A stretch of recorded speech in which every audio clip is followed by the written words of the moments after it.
जब वो बात नहीं करना चाह रहे, बारी-बारी फ़ोन कर रहे हो, बारी-बारी आप उसे मैसेज कर रहे हो, टेक्स्ट मैसेज कर रहे हो, फ़ोन कर रहे हो, तो वो उस इंसान को ऐसे हो जाता है कि ये इतना ऐसे क्यों कर रहे हैं? क्या मुझे ट्रस्ट नहीं कर पाते हैं? अभी तो कॉल करके रखा है और तुरंत ही कॉल बैक कर रहे हैं, तो क्या मतलब होता है? तो वहाँ से कन्फ्यूज़न शुरू हो रहा है, वहाँ से कॉन्फ्लिक्ट शुरू हो रहे हैं, तो अपने आप में ध्यान दो, अपने इनर सेल्फ में काम करो। Hi all my beautiful souls, all my beautiful kings and queens. आज की जो वीडियो है वो आपके करंट फीलिंग्स को लेके है। आपके पार्टनर के करंट फीलिंग्स आपके लिए क्या है? वो आपके बारे में क्या सोचते हैं? ये कोई पिका कार्ड रीडिंग नहीं है, ये एक जनरल रीडिंग है, चैनलाइज़्ड मैसेज है। जिन लोगों के साथ मैच हो रहे हैं वही उनके रीडिंग है। मानो मैं वीडियो के एंड में बता दूँगी कि आपके डेट ऑफ बर्थ और आपके नेम के फर्स्ट या last letter of the name क्या है, वो जो भी आएगा वही है आज के उन्हीं लोगों के लिए आज के वीडियो है। तो क्विकली देखेंगे कि आपके पार्टनर के करंट फीलिंग्स क्या है, पार्टनर के लाइफ में क्या चल रहा है, कोई थर्ड पर्सन है, नहीं है, इसके बारे में क्विकली देखेंगे ये इस वीडियो में। एक जनरल मैसेज है, चैनलाइज्ड मैसेज है, तो जिनके एनर्जी के बारे में मैं डिस्कस करूँगी, वही आज के जो रीडिंग है कर सकते हैं।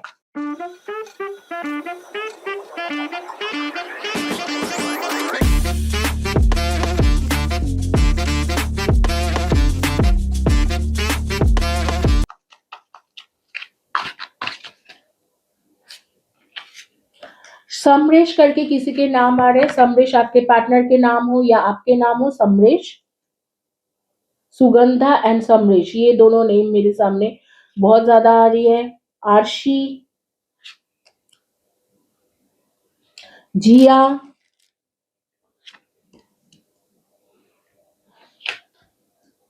रफत, उस्मा, शौलीन, शौलीन,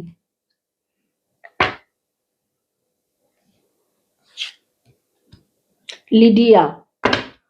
मुझे बताना कि मैं किस किस के बारे में बात कर रही हूँ। I am grateful for the spiritual lesson, my life is not as together as it seems, I am happy that it's over, I left when I saw you with someone you did not imagine it and it was my fault but I blamed you, I took the easy way out, I can't stop thinking about you, just being near to you is intoxicating.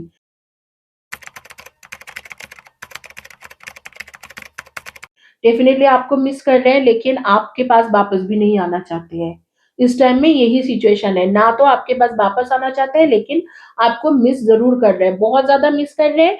आपके पास वापस आने से डर रहे हैं, वो सोच रहे हैं कि अगर मैं इसके पास वापस आ जाऊँ, तो क्या पता ये मुझे एक्सेप्ट नहीं करेगा, या ये इसके लाइफ़ में ऑलरेडी कोई आ चुका है या आ चुकी है। इसी के इस जैसा सोच लेके चल रहा है कि अगर मैं इसके लाइफ़ में वापस एंटर कर गया, तो शायद ये मुझे एक्सेप्ट नहीं करेगी। तो इस तरीक़ा के सिचुएशन से चल रहे हैं, क्या सोच रहे हैं कि ये एक स्पिरिचुअल लेसन था, इसे छोड़ के चले जाते हैं। लेकिन ये ज़्यादातर टाइम ये नहीं सोचते हैं, कुछ-कुछ टाइम में ऐसे भी होता है कि आपके बारे में कंटीन्यूअसली सोच रहे हैं और सोचते ही रह रहे हैं और वो एडमिट भी नहीं करना चाह रहे हैं और ऐसे कह रहे हैं कि ये मेरा दोष है, लेकिन कभी-कभी वो भी नहीं सोचना चाह रहे हैं, वो कभी-कभी आपको भी दोष लगाते हैं। तो टोटली कन्फ्यूज़न वाला सिचुएशन है। अब भी इस सिचुएशन में अगर आप सोच रहे हो किसी भी तरीके से इस पर्सन को कॉन्टैक्ट करना और उसके पास जाना, तो मैं बोलूँगी कि ये गुड आइडिया नहीं है। आप बिल्कुल कॉन्टैक्ट करने का ना सोचो, आप कॉन्टैक्ट मत करो। आप इस सिचुएशन में मैं आपको बोलूँगी कि आप बिना कॉन्टैक्ट करके कुछ दिन रह लो, शांति से उसे सोचने दो, समझने दो और फिर अपने आप ही ये पर्सन आपके पास वापस आ जाएँगे, अगर आपके अनबन चल रहे।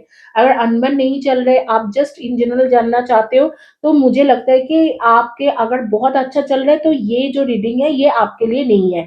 अगर आपके थोड़ा बहुत अनबन चल रहा है, लो एनर्जी चल रहा है रिलेशनशिप में, तो मैं बोलूँगी कि ये रिलेशनशिप आपके लिए, ये रीडिंग आपके लिए है, क्योंकि ऐसे लग रहा है कि ये पर्सन बहुत ज़्यादा कन्फ्यूज़्ड है आपको लेके। कभी आपको मिस करते हैं, तो कभी सोचते हैं जो हुआ था वो स्पिरिचुअल लेसन था, अच्छा हुआ ये चले गए।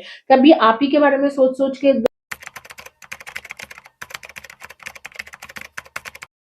दुखी होता है, आपके बारे में सोचता ही रहता है और आपको छोड़ के जाना नहीं, मतलब आपके बारे में सोचना बंद नहीं करता है और फिर सोचते हैं कि नहीं ये इसके दोष था, ये क्यों ऐसे करा, ये क्यों ऐसे करा, तो बहुत कन्फ्यूज़ है। हालाँकि आगे में मैं देख रही हूँ कि ये सिचुएशन जो है चेंज होंगे और चीज़ें ठीक होंगे। तो देख लेते हैं कि कब तक होंगे, और यहाँ पर मुझे थर्ड पार्टी का इतना इन्वॉल्वमेंट नहीं लग रहा है, फिर भी मैं एक बार कार्ड्स उठा के देख लूँगी कि थर्ड पार्टी के साथ अगर इस पर्सन का कुछ है कि भी नहीं। एनर्जी बता दूँ, एनर्जी मेरे कानों में स्पिरिट कह रहे हैं, एनर्जी रहेगा आपके 7, 25 एंड 16, ये आपके डेट ऑफ बर्थ होंगे। 9, 18 एंड 27 ये रहेगा। 6, 24 एंड 15, 3, 30, 21 एंड 12, 1, 10, 19 एंड 28, इनमें से आपके डेट ऑफ बर्थ रहेगी। मई तक ऐसे ही चलने वाला है, ups and down, ups and down, मई, जून, जुलाई, तो ये जो है चलेगा। और कुछ कुछ लोगों के लिए सितंबर अक्टूबर तक ऐसे सिचुएशन चलने वाला है। उसके बाद धीरे धीरे ये पर्सन आपके लिए कुछ डिसीजन ले सकते हैं।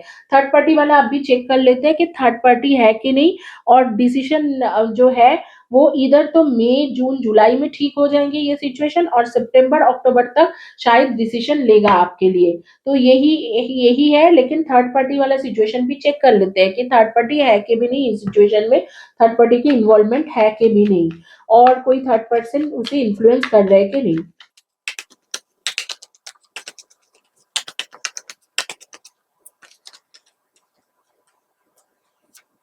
नहीं, कोई थर्ड पार्टी नहीं है, कोई थर्ड पर्सन नहीं है, यही एक कंफ्यूजन, कॉन्फ्लिक्ट, स्ट्रेस, ये सब हो रहे हैं। थर्ड पार्टी अगर थे भी तो वो खत्म हो गया, वो अब भी नहीं रहा।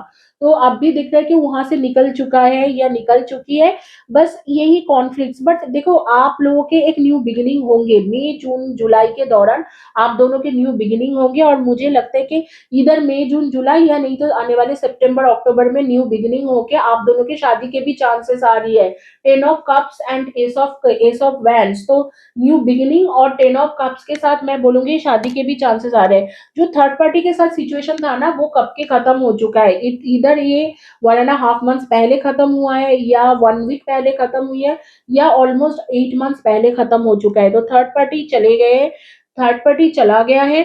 और जो आपके पास है, आपके पास आना भी चाह रहे हैं, नॉन स्टॉप आपके बारे में सोच रहे हैं, लेकिन कोई डिसीजन नहीं ले पा रहे हैं, यही है ये रीडिंग। एक्चुअली थर्ड पार्टी के कोई मतलब कोई इन्वॉल्वमेंट यहाँ पर नहीं है। कंफ्यूज है आपको लेके, और कभी कभी आपको ही दोष दे रहे हैं हर चीजों के लिए, कभी कभी खुद को भी दोष दे रहे हैं।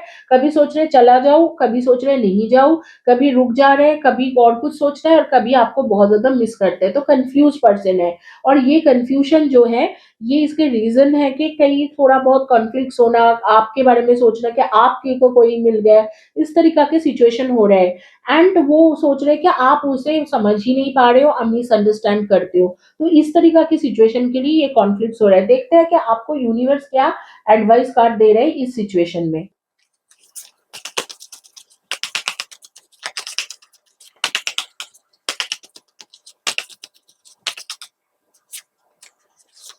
It's your turn to make a splash and rock a few cheeky boats. Don't be afraid to get wet. You may fail, you may look foolish, or you may make people think a new way. Every great trial buzzer and change maker made waves. You are so different. You are not different. आप change करो अपने way of thinking, शायद आपके way of thinking को लेके भी ये reading है। यहाँ पर कहा जा रहा है कि जैसे आप सोचते हो, जैसे चलना है, चलना चाहिए, वैसे हमेशा चीज ऐसे नहीं होता है। आप भी कुछ चेंज कर सकते हो अपने अंदर, अगर आप अपने हार्ट चक्र की एनर्जी, हार्ट चक्र की एनर्जी ठीक करोगे, अगर आप अपने सोलर प्लेक्सिस चक्र की एनर्जी और थर्ड आई की एनर्जी ठीक करोगे, तो यहाँ पर सिचुएशन अलग होंगे। थर्ड आई नहीं, थ्रोट चक्र, हार्ट चक्र एंड सोलर प्लेक्सिस चक्र, मतलब क्या है, आप जो कम्युनिकेट करते हो वो उसे मिसअंडरस्टैंड करते हैं। तो आप कम्युनिकेशन को डिफरेंट तरीका से बोलने की कोशिश करो, डिफरेंट तरीका से चलाने की कोशिश करो। और आपके हार्ट चक्र जो है आपके समहाउ ओपन ओपन रहते हैं, कभी कभी क्लोज हो जाते हैं। तो वो पर्सन वो हार्ट चक्र की जो एनर्जी है उसे फील नहीं कर पाते हैं। तो वहां पर भी आप कुछ करने की कोशिश करो। एंड आपके सोलर प्लेक्सिस चक्र होता है विल पावर। इस पर्सन को मुझे पाना ही है, इसको पाने के लिए कुछ करना है, वो चीज आपके अंदर है नहीं।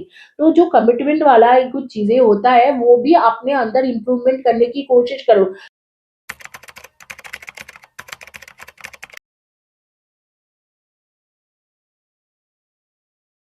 सेल्फ सेल्फ इनर सेल्फ में ध्यान दें कि इनर सेल्फ का कोई जो है वो सॉल्यूशन निकालो, और मेरे चैनल में एनर्जी हार्मोनाइजेशन, चक्रा बैलेंसिंग, इन सब हीलिंग है, फ्री में दिया हुआ है। तो उसको करके आपने चक्रा ऑरा को ठीक करो, ताकि धीरे-धीरे आपकी सिचुएशन बदल जाए। इसी के साथ ये रीडिंग कंप्लीट कर रही हूँ। होपफुली आप लोगों को अच्छा लगा है। अगर आपको ये चीज़ अच्छा लगते है तो आप चैनल को ज़रूर सब्सक्राइब करें, वीडियो को लाइक करें, और कमेंट्स, मैं हर कमेंट्स पढ़ती हूँ, तो प्लीज़ कमेंट सेक्शन में लिखना ना भूलें। मैं हर कमेंट्स पढ़ती हूँ, तो कमेंट सेक्शन में ज़रूर लिखें। Thank you guys, have a blessed day and God bless you.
एक सिचुएशन के बारे में अगर बात किया जाए तो जब पर्सन कंफ्यूज्ड है, आपको कुछ बता रहे हैं कि नहीं मैं अभी इस वक़्त में कंफ्यूज्ड हूँ या मुझे समझ में नहीं आ रहे, तो आप उसे फ़ोर्स मत करो क्योंकि आप बहुत ज़्यादा प्यार करते हो तो आप फ़ोर्स कर देते हो पर्सन को कि नहीं, नहीं तो ये तो ऐसे होंगे, ये तो वैसे होंगे बट आप वो फ़ोर्स ना करें इस पर्सन को, आप फ़ोर्स ना करें, आप उनको थोपिए मत लव को, वो अपने आप समझ आ जाएगा, उसके कन्फ्यूज़न हट जाएँगे क्योंकि आप अपने आप को बहुत ज़्यादा फ़ोर्स करते हो जब वो बात नहीं करना चाह रहे, बारी-बारी फ़ोन कर रहे हो, बारी-बारी आप उसे मैसेज कर रहे हो, टेक्स्ट मैसेज कर रहे हो, फ़ोन कर रहे हो, तो उस इंसान को ऐसे हो जाता है कि ये इतना ऐसे क्यों कर रहे हैं? क्या मुझे ट्रस्ट नहीं कर पाते हैं? अभी तो कॉल करके रखा है और तुरंत ही कॉल बैक कर रहे हैं, तो क्या मतलब होता है? तो वहाँ से कन्फ्यूज़न शुरू हो रहा है, वहाँ से कॉन्फ्लिक्ट शुरू हो रहे हैं, तो अपने आप में ध्यान दो, अपने इनर सेल्फ में काम करो। कुछ जो हार्ट चक्र के आपके एनर्जी है, वो ब्लॉकेजेस है, थ्रोट चक्र की एनर्जी ब्लॉकेजेस की वजह से आप जो कम्युनिकेट करने की कोशिश कर रहे हो, वो कम्युनिकेट कर नहीं पा रहे हो, उल्टा कुछ अलग बोल रहे हो जिसकी वजह से मिसअंडरस्टैंडिंग पैदा हो रहा है। उसे ठीक करने की कोशिश करो, अगर उसे ठीक कर लोगे, तो धीरे-धीरे करके ये जो रिलेशनशिप ठीक हो जाएँगे और मैरिज तक पहुँच जाएँगे। 10 ऑफ कप्स के और अम 10 ऑफ कप्स के कार्ड है और यहाँ पर है एस ऑफ वैंड्स के कार्ड मतलब न्यू बिगिनिंग और धीरे-धीरे मैरिज की सिचुएशन तक पहुँचना। एंड डेफिनिटली वो लोग आपके बारे में वो आपको छोड़ के किसी और के बारे में सोच भी नहीं पा रहे। इस टाइम में सिर्फ़ आप ही आप उसके दिमाग में हो, लेकिन वो एडमिट नहीं करना चाहते बिकॉज़ जो पुराना जो सारी किस्सा हुआ है, उसके वजह से एडमिट नहीं करना चाहते हैं।